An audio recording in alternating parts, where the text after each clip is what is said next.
생명의 씨란 무엇일까요?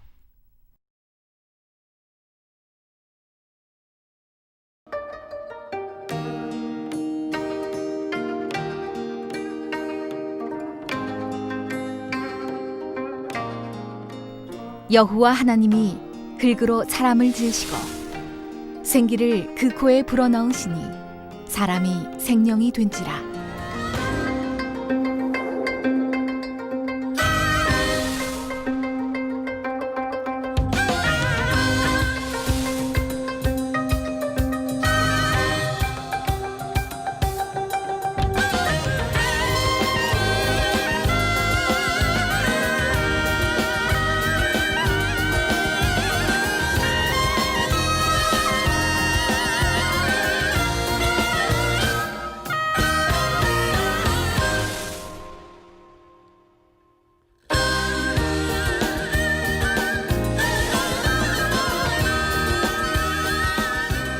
사랑하는 시청자 여러분, 세계적인 부흥사 이재롱 목사님의 설교를 통해 생명의 씨가 싹트고 자라 건강하고 복된 신앙생활을 영위하시기 바랍니다.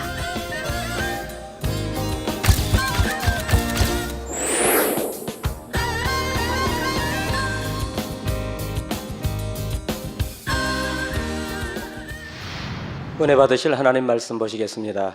구약성경 창세기 2장 7절 말씀과 신약성경 요한일서 3장 9절 말씀입니다. 봉독합니다.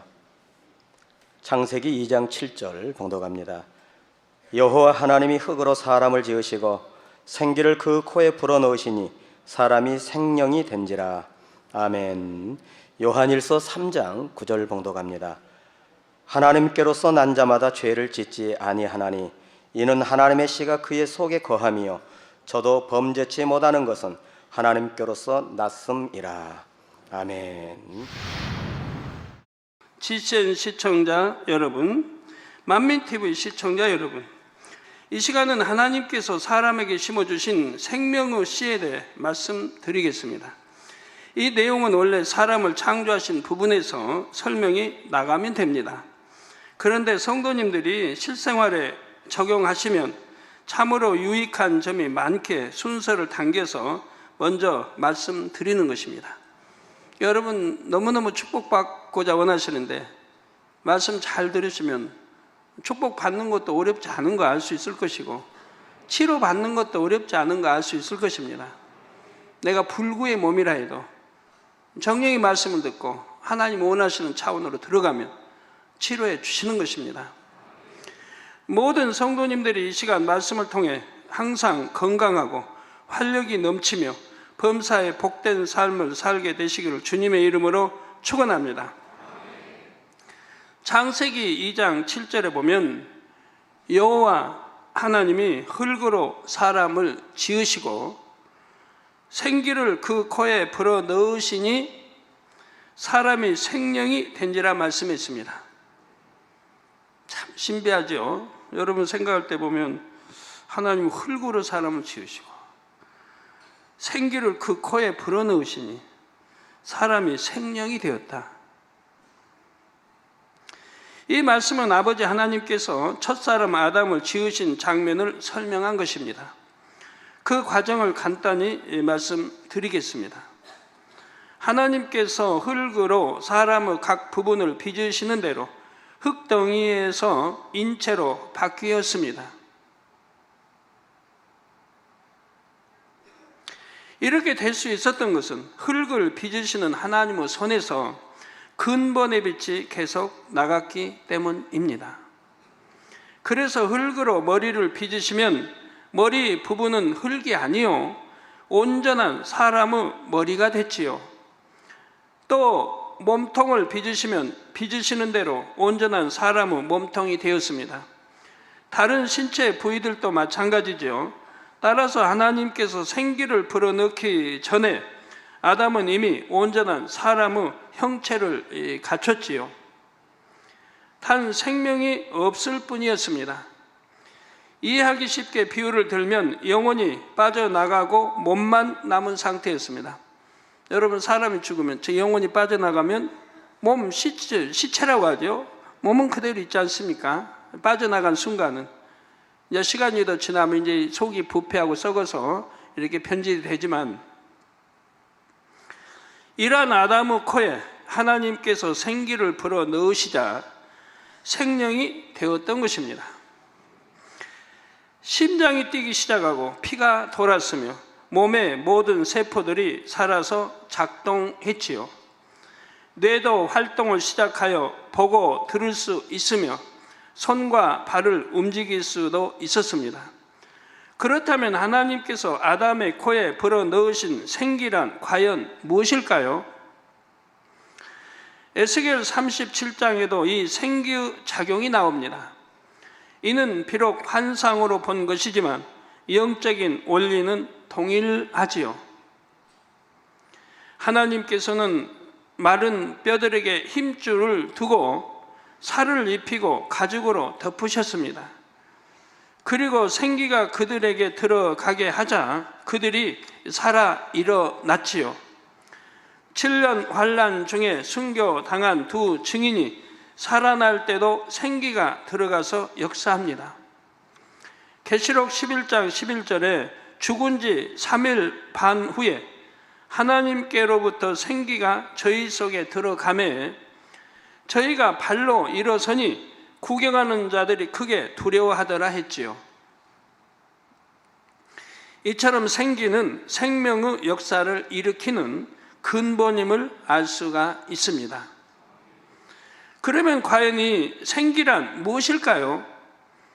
근본의 하나님은 소리를 머금은 빛의 형태로 근본의 우주에 널리 퍼져 계셨다 했습니다. 인간 경작을 위해 영계의 정점에 응집하셨고 삼위일체 하나님으로 분리하셨지요. 하나의 근본의 빛에서 두 개의 빛이 나와서 좀 이해를 돕도록 좀 화면을 좀 보시면 되겠습니다.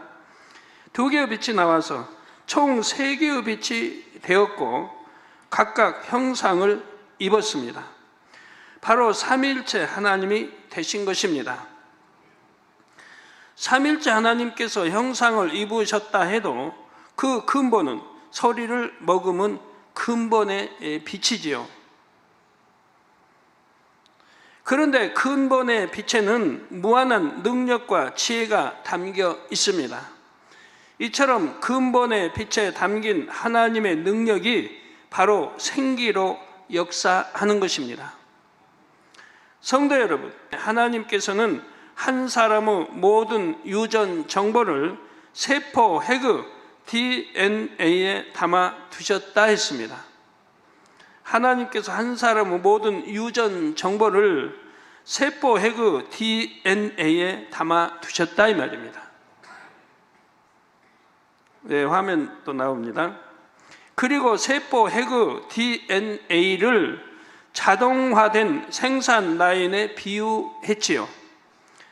자동화 생산 라인에서는 전원 스위치만 올리면 자동으로 생산품이 만들어져 나옵니다. 하나님께서 아담을 흙으로 빚으신 상태는 인체라는 공장의 자동화 설비를 완성한 것과 같습니다.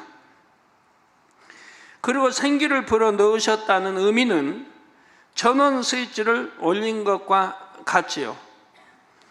기계에 생명을 주는 것이 전기라면 인체 생명을 주는 것은 생기입니다. 여러분 TV도 이제 전원을 꺼버리면 화면에 아무것도 안 나오잖아요. 소리도 아무것도 안 나와. 전원 스위치를 누르면 켜면 화면이 나오고 소리가 나오고 사람 움직이는 모든 것들이 나오죠. 바로 전원 스위치를 켰다고 하는 것은 바로 인체 생명을 주는 생기와 같은 원리라 이 말입니다. 하나님께서 흙으로 빚으신 아담의 몸에서 가장 중심이 되는 세포 핵에 가장 중심이 되는 세포 핵에 하나님의 근본된 능력인 생기가 들어가자 아담은 살아 움직이기 시작을 했습니다. 여러분 지금 설명하려는 과정을 잘 이해를 해야 돼요. 그래야 자유자재로 여러분 능력이 되고 내가 어떤 문제 해결을 받을 때 이렇게 하면 되겠다라는 답이 나오게 되지요. 신방을 가서도 그렇고요. 이렇게 생기가 들어간 아담을 하나님께서는 생명이라 하셨죠. 살아있는 영이라고 하셨습니다. 살아있는 영, 그런 반대도 있겠죠. 죽은 영도 있지 않겠습니까? 지금은 지금 살아있는 영입니다. 생명. 흙으로 지어진 유구 몸을 지녔지만 생기 곧 하나님의 근본된 능력이 담겨 있기에 죽지 않을 수 있는 영적인 존재였던 것입니다. 여러분이 참 의심이 많은 사람은 흙으로 어떻게 이렇게 인체 이렇게 만들어 가지고 거기다 생기를 불어넣으니 이렇게 피가 돌고 움직이고 이런 사람이 됐을까? 참 이해 안 된다 라고 생각하신 분이 있다면 전지전능하신 하나님이 하시는 일인데 그러면 사람은 어떻게 TV를 만들어내고 자동차를 움직이고 합니까? 사람도, 피조물인 사람도, 여러분 차고 있는 시계도 다 더군다나 흙보다도 더 단단한 쇠붙이 구리 다 이런 걸로 이렇게 굽든 녹이든 하든 해가지고 하나하나 부속품을 만들어서 조립했지 않습니까? 그래가지고 하나의 쇳덩이가 여러분 그 안에 이제 시계가 만들어지고 TV가 만들어지고 자동차가 만들어지고 이제 쇳덩이 외에도 여러 거 이제 부속 들어가가지고 이렇게 되지 않습니까? 그리고 이제 생기 즉 전원을 넣으면 하여튼 이렇게 하면 움직이는 자동차도 되고 불도 들어오고 온갖 것 작동이 다 되지 않습니까? 피조물인 사람도 쇳덩이 단단한 쇳덩이 가지고도 굽어서 이렇게 만드는데 하물며 하나님께서 뭘 못하시냐 이 말이에요. 하나님이 창조한 사람도 이렇게 하는데 만군이요 하나님이 창조주 하나님이 뭘 못하시냐 이 말이에요. 여러분 그릇도 그래요. 흙을 가지고 빚어서 청자도 나오고 백자도 나오고 수천만 원짜리 이런 그릇도 나오지 않습니까? 그래서 그런 걸 연상해 보시면 와 하나님이신데 뭘 못하실까? 다 할 수 있는 것이라 이 말입니다. 하나님께서는 생명인 아담을 영에 속한 둘째 하늘의 에덴 동산으로 이끌어 들이셨습니다. 아담은 하나님의 말씀에 따라서 에덴 동산에서 생육하고 번성했습니다. 이게 이 땅, 제1하늘 이 땅에서 빚으셔가지고 흙으로 빚어서 생명이 되게 하셔서 생명이 영이 살 수 있는 제2하늘에 에덴 동산을 창설하여 그것으로 이끌어 들이셨다 이 말이에요. 어디로서 이끌어 들여요? 이 제1하늘 이곳에서 땅에서 이끌어 들이셨다 이 말입니다. 우리가 하늘로 올라갈 때 성경에 이끌어 올린다고 하죠. 구름 속으로 이끌어 올려 구름 속으로. 즉 많은 에덴 동안 생육하고 번성했습니다. 즉 많은 자녀를 낳았다는 사실입니다. 즉 생육하고 번성하라 지배하고 다스리라 하나님 명하셨어요. 그러니까 생육하고 번성하게 되지요.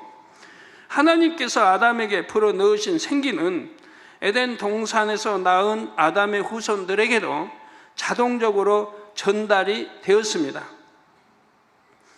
이 생기가 에덴 동산에서 낳은 아담의 후손들에게 자동적으로 전달이 된다 이 말이에요.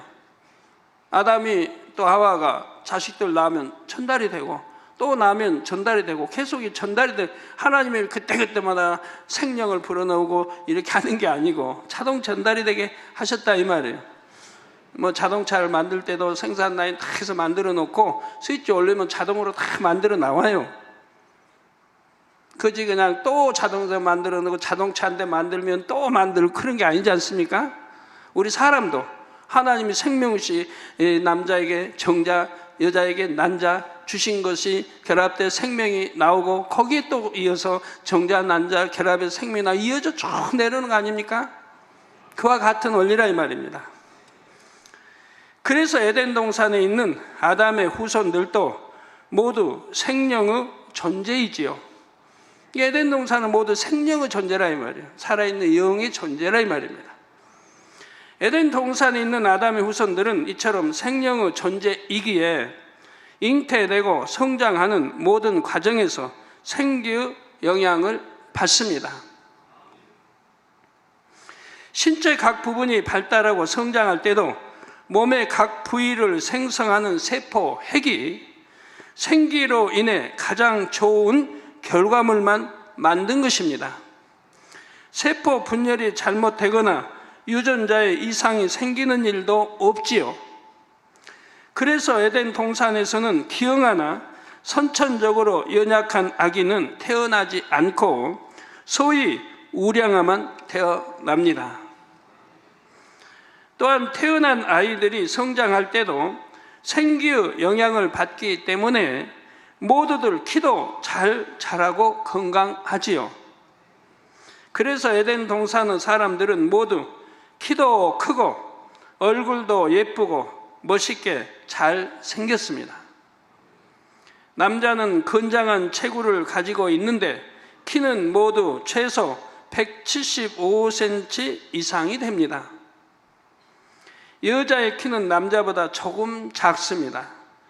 피부는 남자, 여자 모두 뽀얀 우윳빛을 띠며 머리카락은 황금빛의 금발을 하고 있지요.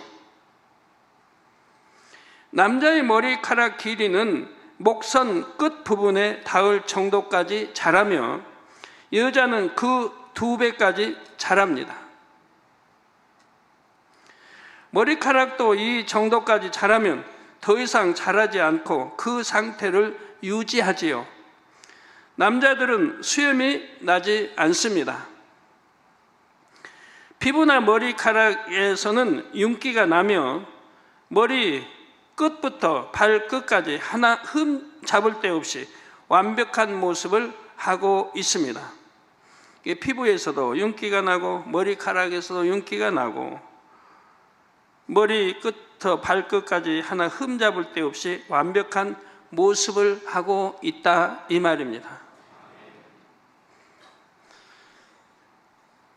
이 땅에서는 이제 남자는 수염이 나는데 거기도 수염 나면 참 곤란할 것 같아요. 늘 면도로 깎을 수도 없고 좀 자라가지고 또 있을 필요도 없잖아요. 그러니까 아예 나질 않는 이런 불필요한 건 나질 않는다 이 말이에요. 깨끗한 얼굴이죠. 그래서 언뜻 보면 모두가 비슷하다는 느낌이 들 정도입니다. 물론 개인차는 조금씩 있지만 모든 사람이 최상의 형질을 갖지요. 에덴 동산의 사람들은 태어나서 청년의 때를 조금 더 지날 때까지 성장합니다. 그리고 어느 시점이 되면 성장이 멈추는데 그 후로는 몸이 노화되지도 않으며 그 상태를 그대로 유지하며 살게 됩니다. 이는 생기 곧 하나님의 근본된 능력이 몸을 근본적으로 조절하는 세포 핵을 지배하고 다스리기 때문입니다. 다시 말씀드립니다. 이 생기 곧 하나님의 근본된 능력이 몸을 근본적으로 조절하는 세포 핵을 지배하고 다스리기 때문이라 이 말입니다. 몸을 근본적으로 조절하는 세포 핵을 지배하고 다스린다 이 말이에요. 그런데 아담과 하와가 범죄한 후에는 상황이 달라졌습니다. 하나님께서는 아담과 하와에게서 생기를 대부분 걷어버리시고 첫째 하늘에 속한 이 땅으로 내어 보내십니다. 성경에 보면 쫓겨나죠. 에덴 동산에서 쫓겨납니다. 아담과 하와가 이 땅에 왔을 때는 생기가 아주 조금 흔적 정도밖에 남지 않은 상태였습니다. 생기를 불어넣으신 걸 걷어버리시고 그리고 조금 흔적 정도밖에 남지 않은 상태로 두셨다 이 말입니다. 그것마저 없애버리면 하나님을 찾을 수 없기 때문에 그것은 작은 씨앗과 같은 형태로 몸에서 가장 중심이 되는 세포핵 안에 남게 되었지요. 이것이 바로 생명의 씨입니다. 생명의 씨. 아담과 하와에게 그나마 생명의 씨가 있었기에 에덴 동산의 삶을 잊지 않고 기억하며 하나님을 찾고 믿을 수 있었습니다. 그러나 이제는 육의 흐름을 따라 점차 노아가 되었지요.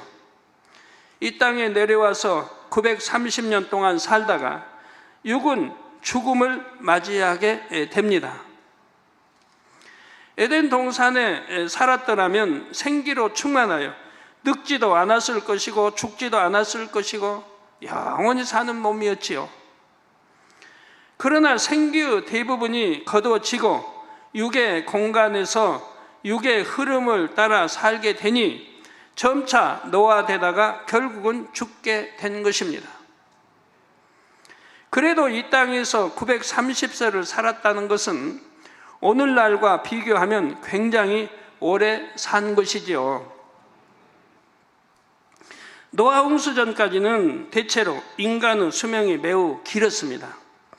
그것은 하나님께서 창조 첫째 날에 지구를 두르게 하신 근본의 빛이 노아 홍수 전까지는 계속 남아 있었기 때문입니다. 또한 인간 경작의 초기에는 악이 관영하지 않았고 사람들의 마음도 비교적 선했지요. 따라서 당신은 노아가 된다 해도 그 속도가 지금보다 훨씬 느렸다는 사실입니다. 성도 여러분, 에덴 동산에서는 아담과 하와의 후손들에게 생기가 자연히 전달됐다 했습니다. 그런데 이 땅에서 아담과 하와가 나온 후손들은 부모에게서 생명의 씨를 전달받지를 못합니다. 이에 하나님께서는 아이가 잉태되면 6개월째 되었을 때 영을 주십니다. 그래서 영을 주신다 이 말이에요. 에덴 동산은 뭐 영을 주시고 그런 게 없어요. 쭉 그냥 이렇게 이어져 나오니까. 근데 이 땅에서는 이제 그렇게 되질 못하기 때문에 하나님이 6개월, 잉태돼서 6개월째가 되면 이 영을 주시는 것이라 이 말입니다. 영 안에 생명의 씨를 담아서 태아 몸에서 가장 중심이 되는 세포 핵 안에 심어 주시지요. 영안이 열려 보면 이 생명의 씨 안에서 푸른 빛이 나는 것을 알 수가 있습니다. 전도서 3장 11절에 하나님이 모든 것을 지으시되 때를 따라 아름답게 하셨고 또 사람에게 영원을 사모하는 마음을 주셨느니라. 영원을 사모하는 마음을 주셨다. 저 영을 주셨기 때문에 영원을 사모하는 마음이 있게 되는 거예요. 그러나 하나님은 하시는 이 일의 시종을 사람으로 측량할 수 없게 하셨도다 했습니다. 사람에게 영혼을 사모하는 마음을 주셨다 했는데 이것이 모든 사람에게 심어주신 생명의 씨의 작용인 것입니다.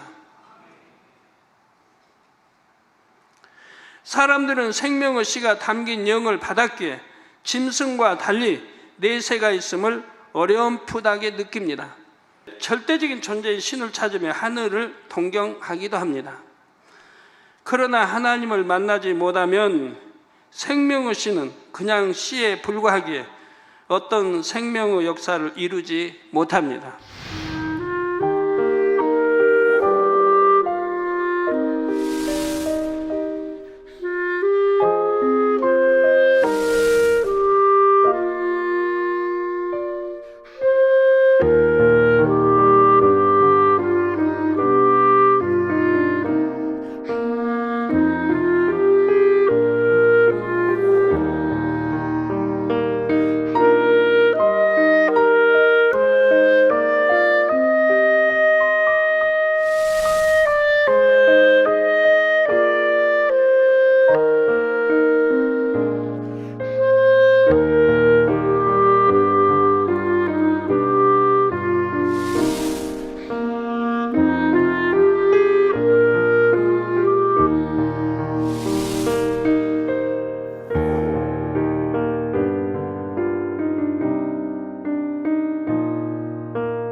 육으로도 어떤 곡물이나 과일이나 고추 씨들도 싹을 틔우지 못하면 그냥 죽은 것처럼 씨인 상태로 있습니다.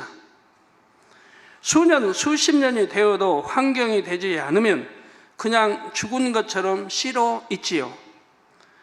심지어는 수천 년 동안 씨앗으로 있는 경우도 있습니다. 90년대인가 한번 그 뉴스에 뭐에 나왔었죠?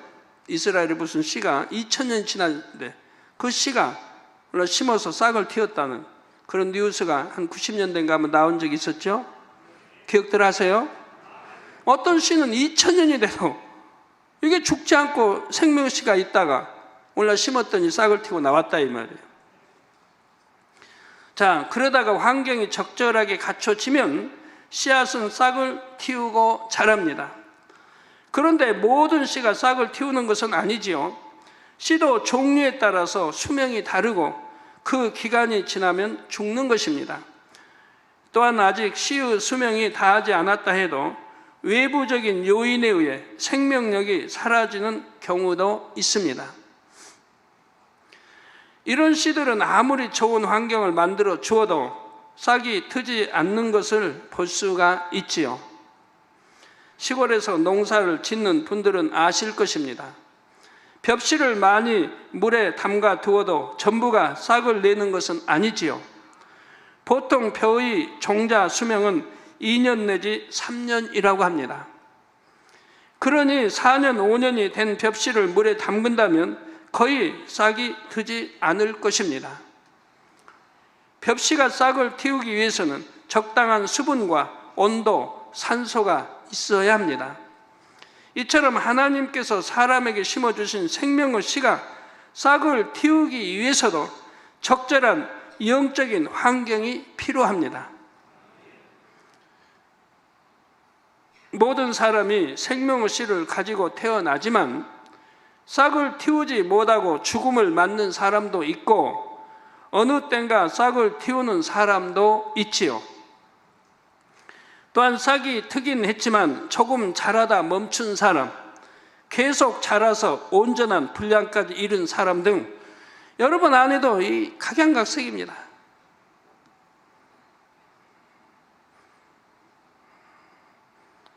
싹을 틔우지 못하고 죽음을 맞는 사람들, 여러분 부모님들이나 또 가족 중에 있지 않습니까?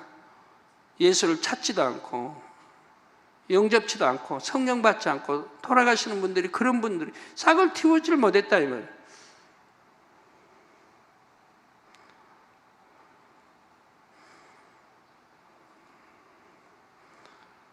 그러나 이제 어느 때인가 싹을 틔우는 사람, 여러분들은 때가 돼서 싹을 틔우는 분들이 틔운 분들이 여기 모였죠? 다는 아니지만 대부분이 싹을 틔운 분들이 여기 모였습니다. 또한 싹이 트긴 했지만 조금 자라다 멈춘 사람, 여러분 이제 싹이 주님 영접하고 싹을 틔웠는데 조금 자라다 멈춘 사람도 여기 있는 것이고요. 왜? 그만 육체일을 해버림으로 싹이 더 자라지 못하는 거예요. 육체일을, 사망이 이른 육체일을 행함으로 싹을 이제 자라지 못하는 거예요. 믿음이 성장하지 못하고 그 자리를 멈춰버린 사람들, 그 자리를 멈췄으니 그 다음에 어떻게 되겠어요? 점점 자라지 못하니까 이제 다시 죽어질 수밖에 없는 거죠. 그런 사람도 여기 있고 계속 자라서 온전한 분량까지 이룬 사람 등 계속 자라서 믿음의 2단계, 3단계, 3단계 100에서 4단계 0으로 들어와서 계속 온영을 향해 자라는 사람도 여기 많이 있고 대다수가 있는 거죠. 여기는 사람마다 처한 영적인 환경과 자신의 노력에 따라서 다양합니다. 그러면 생명의 씨가 싹을 틔우기에 좋은 환경이란 무엇일까요? 생명의 씨는 하나님의 능력이 담긴 근본의 빛을 조금 떼어서 심어주신 것이라 했습니다. 그러므로 생명의 씨의 근본 속성은 영이요, 선이요, 진리요, 빛이지요. 영이요, 선이요, 진리요, 빛입니다. 따라서 사람의 마음이 선할수록 생명의 씨가 싹을 틔우기에 좋은 환경이 됩니다. 즉 생명의 씨가 싹을 틔우기 좋은 환경이 뭐냐? 사람의 마음이 선할수록 그런다 이 말이에요. 사람의 마음이 선할수록. 생명의 씨가 싹이 튼다는 것은 결국 성령으로 거듭나는 것입니다. 그런데 성령으로 거듭나기 위해서는 먼저 예수 그리스도를 영접하여 죄 사함을 받아야 하지요. 우선 죄 사함을 먼저 받아야 되는 거예요. 마음이 선할수록 복음을 들으면 더 쉽게 믿고 받아들입니다. 이 마음이 선한 사람들은 여러분 이 믿을 만한 증거들을 보여주고 대주면 믿게 되는 거예요. 아, 정말 그런가? 마음의 문을 열고 들으려고 하는 거예요. 자, 예수님의 십자가 구속의 섭리 자체가 선과 사랑의 결정체이기 때문입니다. 근본 하나님의 본체인 예수님께서 죄인들을 구원하시기 위해 육신을 입고 이 땅에 오셨습니다. 아무런 죄가 없으심에도 저주받은 자처럼 나무에 달렸고 보혈을 아낌없이 흘려주셨지요. 진정 마음에 선이 조금이라도 있는 사람이라면 이처럼 자신을 온전히 희생하신 예수님의 선과 사랑에 감동을 받게 됩니다. 여러분, 선하다 하면 하나님이 누구시고 우리에게 정자와 난자 씨를 주신 생명을 주신 분이고 영을 주신 분이고 독생자 아들까지 십자가에 이렇게 화목제물로 드리게 해서 우리 죄를 대속해 구원해 주신 분이다 설명하는데 에이 뭐 그런 게 어딨냐고 한다든가 하겠어요? 그리고 이 권능 비대 하나님이 역사하신 이런 것도 들려주고 또 창조주 하나님을 믿을 수 있는 뭐 눈이 두 개고 이렇게 전도하면서 해주는데 마음이 선하면 마음의 문을 열고 아멘을 받게 되는 것입니다. 그래서 선한 사람은 구원받게 되는 거예요. 예수를 모를 때는 그래서 양심 심판에 의해 구원을 받는 것이고 선한 사람들은. 그래서 예수님의 선과 사랑에 감동을 받게 되고요. 그리하여 회개하고 예수님을 자신의 구세주로 영접하게 되죠. 그래서 나는 죄인입니다. 이 죄인을 살리시기 위해 죄를 대속해 주시게 우리 주님이 이렇게 십자가 처형을 받으셨군요 하고 통에 잡아가게 되는 거예요. 나는 죄인이라고 고백하게 되고 그리고 우리 구세주로 영접을 하게 되죠. 그럴 때 하나님의 성령을 선물로 우리 안에 주신다 이 말입니다. 이러한 사람에게 아버지 하나님께서는 성령을 선물로 보내주십니다. 사도행전 2장 38절에 베드로가 가로되 너희가 회개하여 각각 예수 그리스도의 이름으로 세례를 받고 죄 사함을 얻으라.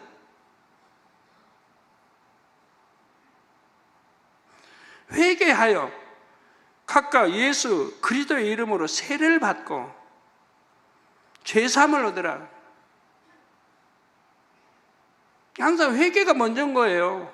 회개하고 예수가 우리 구세주를 알았기 때문에 회개를 하는 거예요. 난 죄인입니다 하고.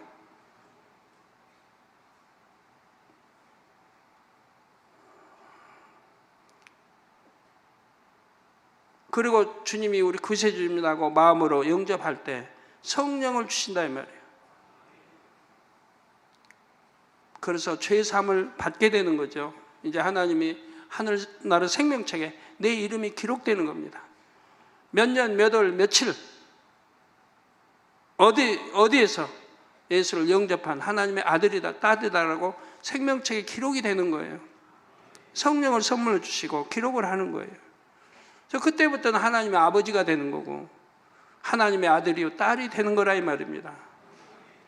그러면 그때부터 하나님의 아들답게 딸답게 또 살아가야 되는 것이라 이 말이에요. 정말 회개하고 주님을 영접했다고 하면 구세주로 영접했다면 이제는 하나님 아들답게 딸답게 살아가야 하는 것이라 이 말이에요.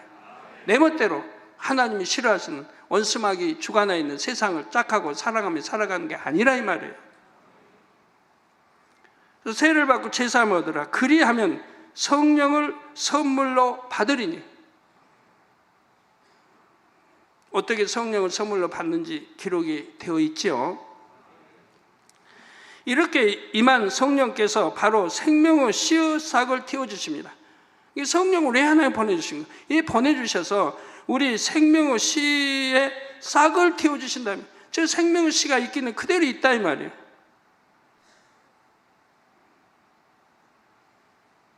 이 생명의 씨를 성령이 오셔서 틔워주신다 이 말이에요. 그동안은 딱딱한 껍질에 쌓여서 마치 죽은 것처럼 가만히 있었던 생명의 씨가 이제 생명 활동을 시작하게 됩니다. 이에 대해 요한복음 3장 6절 후반절에서는 성령으로 난 것은 영인이라고 말씀하셨죠. 그래서 이렇게 성령이 오셔서 우리를 죄를 버리고 진리로, 죄를 버리고 내가 진리로, 영으로 자꾸 낳게 할, 지금 성령이 도와주셔서 이렇게 악은 버리고 죄는 버리고 비진리는 버리고 이렇게 거듭나게, 자꾸 진리로 나게, 영으로 나게 이렇게 해주신다 이 말이에요. 그래서 성령으로 난 것은 영이라 이 말입니다. 그러면 성령이 오시기 전인 구약 시대에는 어떻게 생명의 씨가 깨어날 수 있었을까요? 구약 시대에는 율법의 행위로 구원을 받습니다. 율법의 행위로. 하나님의 말씀을 행위적으로 지키면 의롭다 인정받는 시대였지요. 이처럼 어떤 사람이 하나님의 말씀을 지켜 행하면 이를 의롭게 여기신 하나님께서 생명의 씨를 깨어나게 해주셨습니다. 그래서 에녹, 엘리야, 모세, 아브라함 등은 구약 시대의 사람이지만 온 영에까지 이룰 수가 있었지요. 온 영으로까지 이룰 수가 있었다면, 성령 시대가 아니었어도. 그래서 여러분 성경에 보면 에녹이든 엘리야든 모세는 이제 이렇게 출애굽할 때 이후로 또 아브라함 등 어떤 악이 없지 않습니까? 어떤 악의 모습이 조금도 없죠. 항상 선 자체, 사랑 자체였죠. 신약 시대에는 예수님의 보혈로 죄 사함을 받고 의인이 될 수 있었기에 성령께서 마음속에 들어오실 수가 있었습니다. 바로 우리 예수님 피 흘려주셨기 때문에 이 보혈로 우리가 죄사함을 받고 의인이 될 수 있었기에 성령께서 내 마음속에 들어오실 수가 있었다 이 말입니다. 육체의 사람은, 창세기 1장에 육체의 사람은 영원히 하나님이 함께하지 않는다고 말씀했어요. 육체의 사람은. 근데 이제 육체의 사람이 아니고 예수를 구세를 영접해서 죄사함 받아 하나님의 아들, 딸이 되었기 때문에 성령을 주셔서 내 생명의 씨를 터뜨려 지금 생명이 살아나게 하신 것이라 이 말입니다. 이게 이제 육체의 사람이 아니기 때문에 성령이 우리와 함께 하시는 거예요.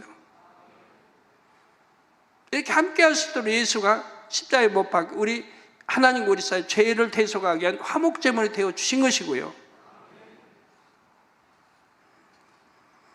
마음속에 들어오신 성령께서 생명의 씨를 깨워 주셨지요. 반대로 구약시대에는 율법의 행함으로 의롭다 인정받은 사람의 생명의 씨를 하나님께서 외부에서 일깨워 주셨던 것입니다. 복음을 듣지 못해서 양심 심판을 통해 구원받은 사람들도 있지요. 이런 사람들은 그 양심이 매우 선합니다. 선한 양심이 영의 마음은 아니지만 이들의 선한 양심이 하나님께서 주신 영이 활동할 수 있는 좋은 바탕이 되지요. 신약이든 구약이든 어느 시대를 물어나고 결국 생명의 씨가 담긴 영이 활동하기 위해서는 마음 바탕에 선과 진리가 많아야 하는 것입니다.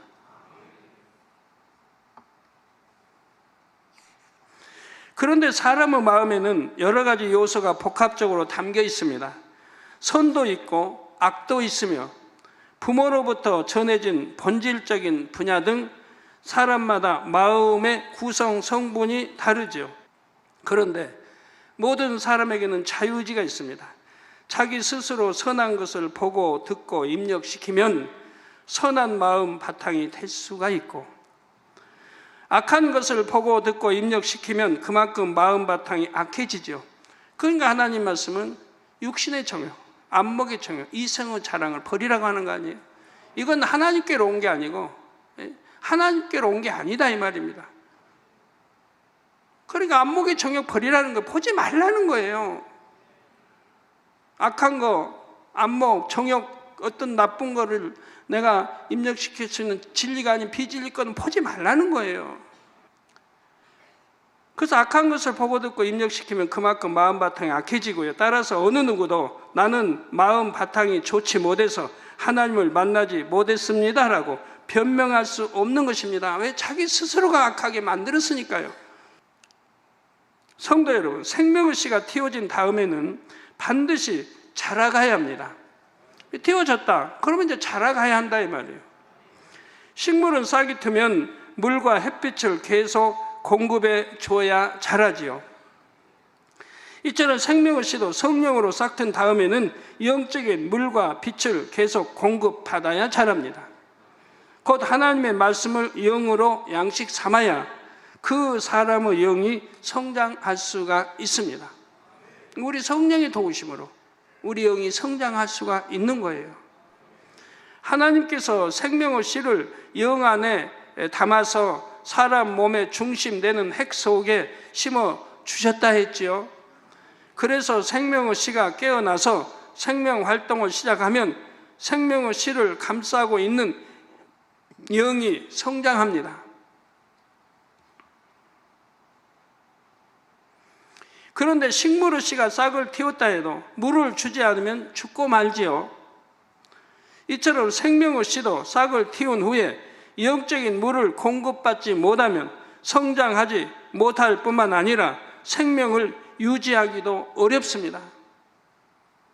그래서 요한복음 6장 53절에 예수께서 이르시되 내가 진실로 너희에게 이르노니 인자의 살을 먹지 아니하고 인자의 피를 마시지 아니하면 너희 속에 생명이 없느니라 말씀하신 거예요. 생명이 없다. 인자의 살을 먹어야 하고 인자의 피를 마셔야 너희 속에 생명이 있는 것이라 이 말이에요. 즉 하나님 말씀을 늘 듣고 그리고 지식으로 입력, 마음에 입력해서 마음에 심고 그리고 믿음으로 행해 나가야 그 말씀대로 살아가는 행함이 있어야 내 안에 생명이 자라게 된다 이 말이에요. 그래서 아까 틔운 생명이 이게 이제 자라게 된다 이 말입니다. 점점 자라나야 된다 이 말이에요. 계속 자라가야 된다 이 말이에요. 어린아이도 1살, 2살, 3살, 4살 계속 한 5세까지 자라가야 된다 이 말이에요. 자라가지 못하면 불구돼 버리죠. 성장하다 멈춰버리면 불구돼 버리잖아요. 계속 자라야 되는 거예요. 지식도 쌓아야 되고 그래서 학교 다니고 공부하는 거고 계속 자라가야 되는 거예요. 키가 자라 몸도 자라고 오장육부가 발달하고 자라나가요. 어느 한계까지 한 20대 초반 20대 중반 전까지는 계속 자라는 거예요. 자, 영적으로 인자의 살을 먹고 인자의 피를 마시는 것은 무엇입니까? 영적인 물인 하나님의 말씀을 마음에 담고 빛 가운데 행하는 것이지요. 이처럼 영적인 물과 빛이 마음에 임하면 마음에 있는 영이 성장하게 됩니다. 본문 말씀 요한일서 3장 9절 전반절에 보면 하나님께로서 난 자마다 죄를 짓지 아니하나니 이는 하나님의 씨가 그 속에 거함이요. 즉 하나님의 씨가 우리 안에 거한, 여러분 안에 거한다. 그러면은 죄를 짓지 아니한다 이 말이에요. 여러분 죄를 짓는 분들 생각해 봐요. 하나님께로 난 자마다 죄를 짓지 아니하나니 이는 하나님의 씨가 그의 속에 거함. 여러분 안에 거한다 이 말이에요. 좀 시에 대해 배웠죠? 여러분 안에 거한다 이 말이에요. 그러면 하나님의 아들이고 딸이다 이 말이에요. 그러니까 죄를 지을 수 없다 이 말이에요. 하나님께서 난 자들 곧 예수 그리스도로 인해 구원받은 사람들은 죄를 지어서는 안 됨을 말씀합니다. 왜냐하면 하나님의 씨가 그의 속에 거하기 때문이지요. 하나님께서 심어주신 생명의 씨가 깨어난 후에는 영적인 물인 하나님의 말씀을 계속 공급해 줘야 그 생명이 유지됩니다. 그런데 또다시 죄를 범하고 사함받을 수 없는 죄까지 짓는다면 이는 싹튼 씨앗을 다시 죽이는 것과 같지요. 예를 들어 잘 자라던 화초를 어느 날부터 빛이 없는 캄캄한 곳에 방치해 두고 물도 주지 않는다면 결국 죽지 않겠습니까? 이처럼 여러분이 한번 성령을 받았다 해도 만일 짐짓 죄를 범해 나간다면 결국 생명을 다시 잃게 되는 것입니다. 그래서 성령을 소멸치 말라고 하나님 말씀은 말하고 있죠. 성령을 소멸되기 때문에 말하는 거예요. 소멸치 말라고. 성령 받았는데 이제 생명씨를 살려야 되는데 오히려 죽이고 있다. 이런 죄를 지으므로 죽이고 있다. 왜 내가 병이 들어서 회개한다고 다 했는데 기도받아도 안 낫는지 다 앞으로 설명이 나갈 거예요. 왜 분명히 회개한다고 회개편지도 보내고 내게 기도도 받는데 안 낫고 여전히 아픈지, 왜 누구는 기도받고 낫고 왜 누구는 기도받고 안 낫고, 안 낫다면 왜 안 낫겠어요? 그만큼 죄를 많이 쌓아갔다 이 말입니다. 하나님을 진노했다 이 말이에요. 그렇게 단에서 말씀이 나오고 그러면 안 된다, 사망의 길이다, 육체의 일, 사망의 일은 육체의 일은 지으면 사망 지옥 간다고 해도 듣지 않았다 이 말이에요. 그 계속 죄를 지어갔다. 내가 죽을 죄를 성경에 있는 대로 진짜 죄인 줄 알면 지어가면 결국 죽는다 했어요. 회개형 안 주신다. 또 현재의 주님을 십자가에 못 박아버리니까 회개형을 안 주신다. 이게 결국 사망이라 이 말이에요. 죄사함 못 받고. 그런데도 하나님이 살려주시고 했다면 감사하면서, 내가 감사하면서 연단을 잘 받아야 할 거 아니에요. 끝날 때까지, 연단이 끝날 때까지.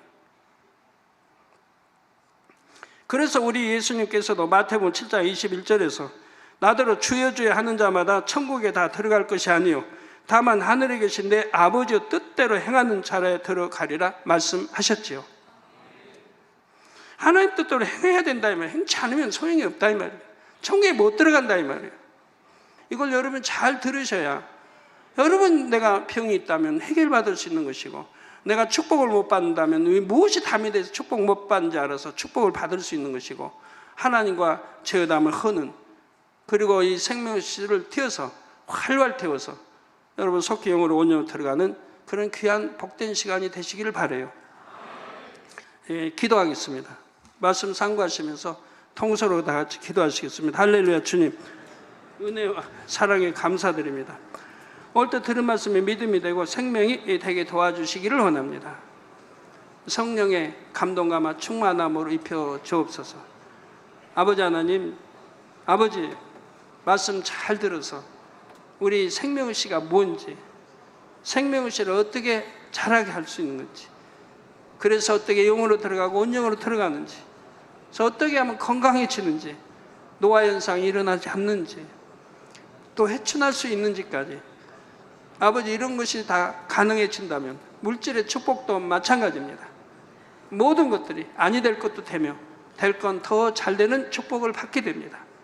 아버지 은혜 주시고 양식 잘 삼아서 참으로 능력 있는 하나님의 아들 딸들이 되게 축복해 주시기를 원합니다. 주여 감사합니다. 우리 주 예수 그리스도 이름으로 기도합니다. 아멘.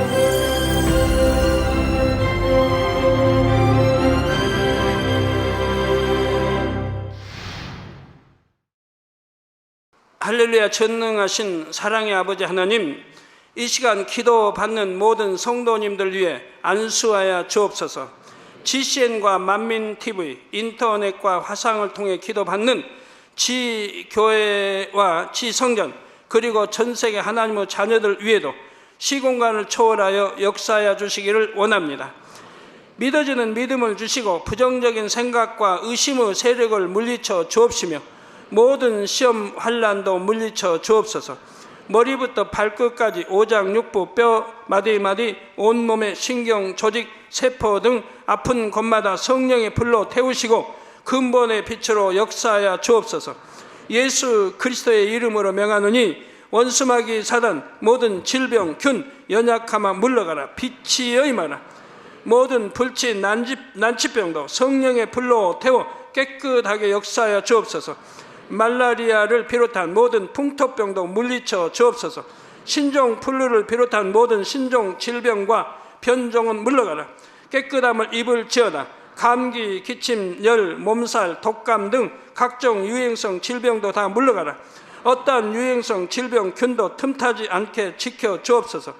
위암, 폐암, 간암, 유방암, 자궁암, 대장암, 피부암 등 각종 암과 에이즈, 백혈병, 뇌졸중, 고혈압, 저혈압, 심장병, 폐병, 위장병, 당뇨, 부인병, 피부병, 갑상선 질환과 모든 염증도 깨끗게 하여 주옵소서. 소아마비, 중풍, 관절염, 디스크도 온전케 하여 주옵소서. 요통, 두통, 신경통을 비롯한 모든 통증은 사라질지어다. 간질, 자폐증, 우울증, 조울증, 노이로제 등 모든 정신질환도 물러가라. 모든 마비된 것도 풀어지고 일어나 걷고 뛸지어다. 눈도 잘 보이게 하옵시고 귀도 잘 들리게 하여 주옵소서. 소경은 눈을 뜨고 기머거리는 들으며 벙어리는 말할지어다.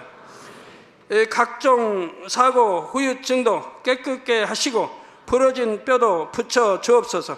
화상 입은 것도 온전케 하옵소서. 화기야 물러가라. 열도 물러가라. 아버지 흉터도 나지 않게 역사해 주시기를 원합니다. 마약을 비롯하여 각종 약물과 독극물 중독도 깨끗함을 입을지어다. 죽은 신경과 세포가 살아나며 죽은 자도 살아나게 하여 주옵소서. 잉태의 축복도 주시기를 원합니다. 잉태 축복을 받으라. 예수 그리스도의 이름으로 명하노니 원수마귀 사단아, 하늘 공중 곳에 잡은 악의 영들아 물러가라. 그의 사자들도 물러갈지니라. 이 땅의 악한 영, 더러운 영, 거짓되고 간사한 영, 이간질하고 미혹하는 모든 어둠들은 물러가라. 모든 흉악의 결박을 풀고 어둠아 물러가라. 빛이여 임하라. 아버지 하나님, 부르짖어 기도할 수 있는 능력을 주시고 죄를 버리고 성결될 수 있는 능력을 주옵소서. 영혼이 잘됨같이 범사에 잘되게 하시고 가정의 복음화도 이루어 주시기를 원합니다. 한 주간도 모든 사고와 재앙으로부터 지켜주시고 불통이 없는 형통한 삶을 살 수 있도록 축복해 주옵소서. 성령의 불담으로 천군 천사와 주님의 불꽃 같은 눈동자로 모든 하나님의 자녀들과 가정, 일터, 사업터를 지켜주시기를 원합니다. 학생들에게 지와 명철을 더하시고 공부도 할 수 있는 뜨거운 마음과 열정도 더하여 주옵소서. 마음과 생각을 세상에 빼앗기지 않도록 지키시고 하나님을 뜨겁게 사랑하는 학생들로 축복하여 주옵소서. 하나님의 자녀들이 먹으나 마시나 입으나 무엇을 하든지 하나님 앞에 영광 돌리는 삶이 되게 축복하여 주시기를 원합니다. 나는 하나님을 만났노라, 체험했노라, 응답 받았노라, 축복 받았노라, 간증하는 입술이 되게 역사하여 주옵소서. 아버지 하나님 감사합니다. 홀로 영광 받으옵소서. 우리 주 예수 그리스도의 이름으로 기도하옵나이다. 아멘. 생명의 씨란 무엇일까요? 생명, 아담의 몸에 있었던 하나님의 근본된 능력이 담긴 생기. 아담의 범죄 이후 아담의 생기는 흔적만 남게 되었습니다. 예수 그리스도를 영접하여 죄사함을 받고 성령으로 거듭나면 생기의 흔적인 생명의 씨가 싹이 트고 자라 영의 차원에서 몸의 조절이 이루어집니다. 사랑하는 시청자 여러분, 세계적인 부흥사 이재롱 목사님의 설교를 통해 생명의 씨가 싹트고 자라 건강하고 복된 신앙생활을 영위하시기 바랍니다.